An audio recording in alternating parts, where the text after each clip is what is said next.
It was the second Qatar Grand Prix. Laurence, you went in 2021, correct? That is correct. Yeah, yeah. Okay, obviously we didn't have it last year because of the World Cup. Nate, you got on the ground for the first time this time around, where Max Verstappen won his 14th race of the year. He also, as you guys know, clinched his third straight drivers' championship after Checo was forced to retire from the sprint. More on Checo and Red Bull in its entirety, but the story of the race was the conditions that the drivers were forced to race in. And I would just start, Nate, with this. Do you feel like F1 pushed the limits a little bit too far for making drivers race in conditions that they deemed were pretty extraneous? I think in hindsight, it's very easy to say that. But I do have to say, I've seen a lot of this reaction on social media, from fans saying, how could F1 let their drivers race in those conditions? And I've got to say, having been there Friday, Saturday, it was clearly very warm. I mean, I'm someone that, I don't I don't deal well with, moderately warm temperatures. So I was struggling. But obviously when they're Formula One athletes, you kind of, I think because they race in Singapore as well, there's an expectation of, well, these guys train for exactly this.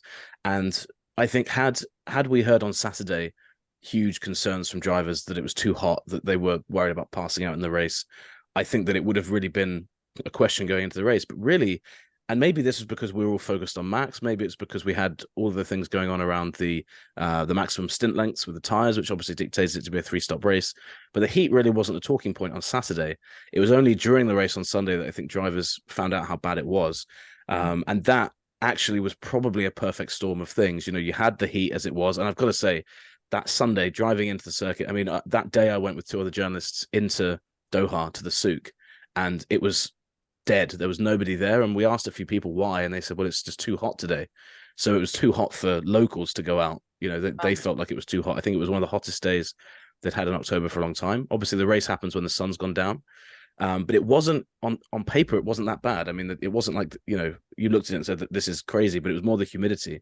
But I think that what really caused things to go over the edge was the fact that because the drivers were basically put into a situation where they had to stop at least 3 times, they were pushing and pushing and pushing in a way they wouldn't otherwise have been. That combined with the heat, probably, and combined with the nature of the circuit as well, very, very high speed circuit. A lot of, I think if you look at Singapore, there's a lot of places where they're still driving in heat, but it's not as physically maybe as challenging for them as Qatar would have been. So I don't know whether they pushed the limit. I mean, it's definitely a good talking point for us to get into, because clearly safety was an issue at the end. You had Albon unable to get out of the car. I think Lance Stroll got out of his car and sat down next to one of the ambulances that was there. I saw a journalist had a photo of that afterwards. Obviously, Logan Sargent retired from the race. So clearly an issue, but I think that it was something that wasn't foreseen ahead of time. So I think that from that perspective, it wasn't pushing the limits too far. But I do think that it shows you sometimes there's unintended consequences from things. So in this case, because you've added all of these extra stints, because, it's a circuit we're coming back to for the first time in a while, it had unseasonably hot temperatures. I think all those things came together in a very, very dangerous way. I mean, if you read Stroll's comments, I mean, he said he was basically blacking out in the final corner, which is crazy. And I do have to say as well, and this isn't me blaming the drivers at all, but I think if Lance or any of the drivers had been saying that on the radio during the race, like, guys, I'm about to black out in the car, stuff like this, I think the FIA might have stepped in and said, well, do we throw a caution here? Do we put a safety car? Do we red flag it? But because we heard about it afterwards, obviously we can only talk about it in hindsight. And when Sargent retired from the car, I think the FIA was already aware that he hadn't been feeling well that week. So it's very easy to see Sargent pulling out the race and saying, well, it's hot, and it's on top of him feeling bad already. So I don't know. I feel like the FIA got some harsh criticism for that this week, because being there genuinely on the Saturday, none of us, we were all saying it's hot, isn't it? I mean, we went. But there was a difference between Saturday and Sunday. You could feel the difference. Yeah, there was. But by the time, I mean, I didn't. Usually, you go to the grid on the Sunday, and I didn't go. I mean, I walked outside and it was so hot. It was noticeably different to the sprint race before the sprint race had been, and it was just because there wasn't any air. There'd been a lighter breeze on the Saturday, and that wasn't there on Sunday. So I think with that in mind, maybe somebody could have, but again, at the same time, I'm not sure if anyone in Formula One is I think it's different when they turn around and say, oh, it's too wet today to race. I think that's kind of seen as acceptable. But I think a driver turning around and saying, oh, I think it's a bit too hot today, actually, I don't know whether we'd have got that before a race. So maybe that's worth looking at. Maybe, and I thought it was actually full credit to Williams for telling Sargent during the race, like, no, mate, if you need to retire, retire, rather than carry on. And it was actually Sargent who was like, obviously with the situation he's in, trying to continue. So I don't know what the perfect answer is, but I think it was over the limit, but I don't think Formula One or the FIA pushed it too far, because I think it would have been different had it been obvious going into the race what the situation was. And so I totally get the question on it, but I think it was just a bit unlucky, to be honest with you. And I'm just glad, but lucky that nobody came out of it worse than we saw on the Sunday. Speaks to, I think, their strength and resiliency, that we didn't hear about this until after the race, that they all kind of persevered and pushed through it. Obviously, you mentioned Logan Sargent having to retire, but Laurence, what did you make of it? Just the comments that you heard after guys were getting out of the cars. Yeah, I mean, it sounds like it was absolutely on the limit, I think, afterwards. And I think Nate's absolutely right. There wasn't any talk about it really going into the race. The ambient temperature was 31 degrees, according to the FIA's or F1's temperature readouts. And that's not unusual. We've raced in higher temperatures than that. We've raced in higher temperatures than that in the daytime as well, when you've got, the sun beating down. So it didn't, I have to say, even from where I was sat in London, which was quite a bit cooler, it didn't feel like it was a danger going into the race. But that doesn't mean that, having seen what we've seen and heard what we've heard, and finding out that Ocon threw up in his helmet on lap 15, 16, it doesn't mean that the FIA then shouldn't look into, wait a minute, what can we learn from this? How can we make it safer in the future? Because if it was the case, and I have no doubt for Lance Stroll that he was, his vision was going blurry in the final few corners towards the end of the race, that is a very, very serious safety issue. And in the same way that when the drivers start to aquaplane in the wet, whereby they have no control over their car anymore because the tire tread of the tires is just full of water and the tire is essentially floating on top of it, then we inevitably have a red flag, or ideally you have a red flag before you get to that point. Well, the same should be true of conditions there. And I guess it is a tricky thing to determine, because Nate's absolutely right as well. Other tracks, I think it would have been fine, slower tracks, but Qatar is fast corner after fast corner after fast corner.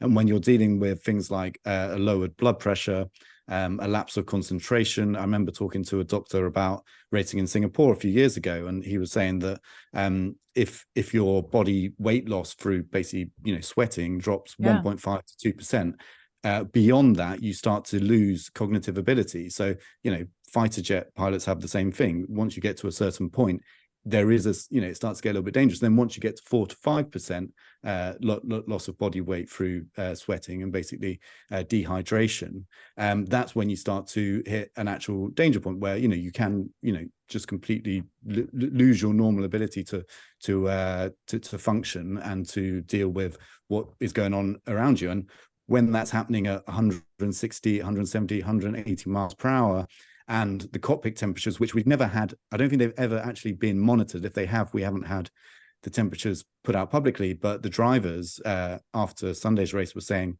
anywhere between 50 degrees centigrade and 80 degrees centigrade. 80 might be a bit of a push. Now, to put that into Fahrenheit, I did some maths earlier in preempting that we're mainly American audience here, and that's 122 Fahrenheit to 176 Fahrenheit, which, I mean, that is that's outrageous, isn't it? That's an unbelievable heat to deal with. So if you've got that going on in the cockpit, again, there's all sorts of things. There's heat stress. We've all had it where you've spent too long on the beach and you get, you start to feel a headache, you start to feel sick, things like that. Well, that can go on in the cockpit of the car, and then of course that becomes very dangerous as well. So there's absolutely lessons to be learned from this, and to give credit to the FIA, that is what they're looking into. They're doing research, I guess, in the same way as, when we've had horrible accidents in Formula One, in fact, any accident in Formula One, the FIA look at how they can make the cars safer from the lessons they learn from it. So the same thing is happening. How can they improve airflow through the cockpit? We saw drivers trying to literally channel air towards their helmet and their body with their hands whilst going down the straight at 200 miles per hour.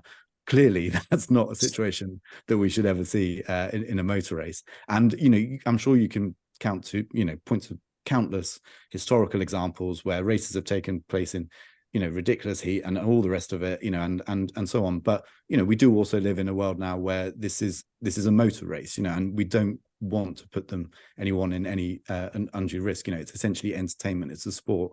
They don't need to prove themselves to this level, I don't think, for F1 to consider itself a proper sport or something ridiculous like that. It should be about safety. So I think the FIA are doing the right things, and we'll have to see what, after some careful research, talking to people far more intelligent than myself, doctors with medical background, about what really is safe, what isn't, and how these as Nate said, you get these perfect storms of environments which become dangerous.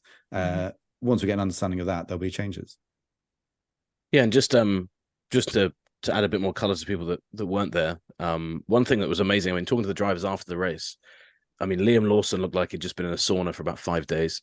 Stroll basically walked in to the media set, to the media pen, and you could see, when someone's kind of staggering, maybe after they've been at a club for one too many beers, he came in like that, but you could see in his eyes, he really was struggling to just kind of, and then hunched over the barrier when he was talking to people. I mean, Yuki Tsunoda said, and Laurence is right, drivers were doing anything they could to get air in, into the airflow into their body. Wild to see. When he was opening his visor, he said he was getting a face full of sand. So it was like, I've got the option here of either keeping the visor down and no sand but being too hot, or opening the visor, getting a bit of air in, but also get sand all over into the eyes. I think some of the drivers said they couldn't drink their water, obviously, because as mentioned, with the cockpits being so hot, they were basically just drinking boiling tea at that point.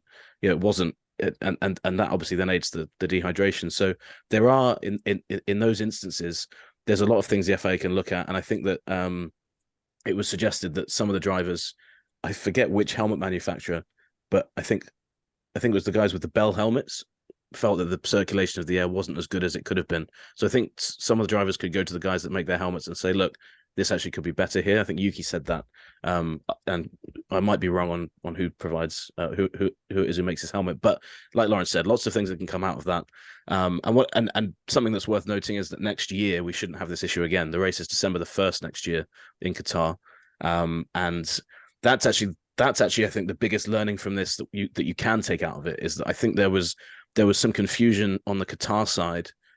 When they saw that this race was where it was in this year's calendar, they looked, towards the end, and they said, well, okay, we're not down there, looked a bit further up, and they suddenly see themselves in October. And I think that promoters of that race were a bit skeptical about the date of it, having, spoken to people on Sunday evening. And I think that sometimes is telling. I think promoters probably need to be a bit more vocal about that, but also Formula One this is the problem with organizing such a big calendar. Sometimes you're putting races in places where it's too hot. I mean, Vegas is maybe going to be the opposite of that. We're racing late November. It's going to be freezing in Vegas, and that has just been put there because that's the ideal place for it on the calendar in Formula One's mind. So the formation of the calendar as well is something that I really think Formula One needs to take a step back from and have a look at, because if you're forcing races to happen because you need it to happen in October or whenever it is, then I think you open the door to these kind of possibilities. That definitely is something that needs looking at. Thanks so much for watching ESPN on YouTube, and for more sports highlights and analysis, be sure to download the ESPN app, and for premium content and live streaming, subscribe to ESPN Plus.